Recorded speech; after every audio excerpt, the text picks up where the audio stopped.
Let's get to know about Merdeka curriculum. I'm Andin Gusnianti Putri and I'm going to present my work about Merdeka curriculum. What is Merdeka curriculum?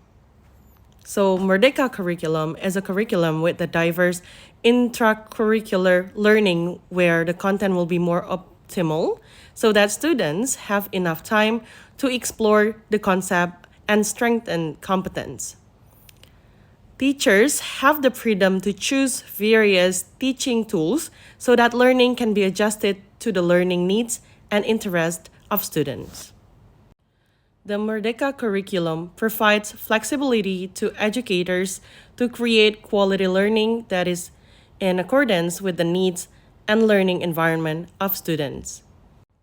And here are the characteristics of Merdeka curriculum.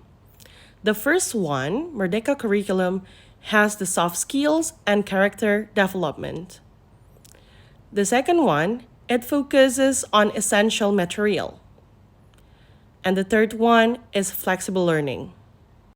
The first characteristics of Merdeka curriculum is soft skill and character development. What does it mean by that? So, development of students' spiritual, moral, social, and emotional competencies, both with the allocations of spatial time and integrated with the learning process, such as the Strengthening Project Pancasila Student Profile, or P5.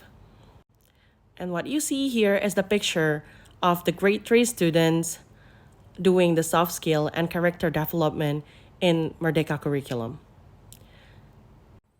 They were doing an exhibitions of showing the parents about Indonesian traditional games.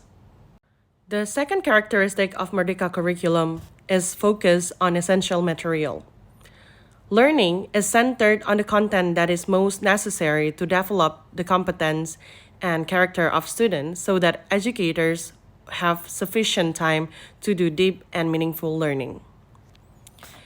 This is an effort to answer various challenging of times and current issues, such as climate change, financial literacy, digital literacy, health literacy, and importance of literature in deepening students' literacy skills. While the third characteristic of Merdeka curriculum is flexible learning. Learning can be adjusted to the needs, development of student competence, characteristics of educational units, and the context of the local sociocultural environment. Aside from the characteristics, Merdeka curriculum also has the structures. The structures are as shown here. The first one is early educations, or as known as PAUD in Indonesian. The second one is elementary, secondary, and high school. The third one is vocational high school. And the last one is special school, or special educations for special needs students. So there are two main focuses on early educations, or PAUD. The first one is intracurricular learning activities. The second one is Pancasila Student Profile Strengthening Project, or P5. So the intracurricular learning activities are designed so that children can achieve the abilities contained in learning achievements. Achievement PAUD learning consists of one phase called the foundation phase. Pancasila Student Profile Strengthening Project in PAUD is carried out in the context of local traditions, national holidays, or international, and carried out as many as one or two projects with different teams in PAUD in one school year. The second one is elementary school. Elementary school and other equivalent forms can organize learning content using subject or thematic approach. Learning achievements for SD, ME, or other equivalent forms are divided into three phases. The first one is phase A for class 1 and 2, phase B for class 3rd and 4th, and phase C for the class of 5th and 6th. The next one is secondary school. Learning achievements for the level of secondary school or other equivalent forms consist of only one phase, namely phase D for class 7 to 9. For high school, the subjects listed in the curriculum structure of grade 10 apply mandatory for all students, while the selections of subjects is carried out in grade 11 as well as 12. Learning achievements for the level of high school or other equivalent forms consist of two phases. Phase E for class 10 and Phase F for class 11 and 12. The next one is vocational school. The curriculum structure regulates the learning load for each content or subject in annual lesson hours.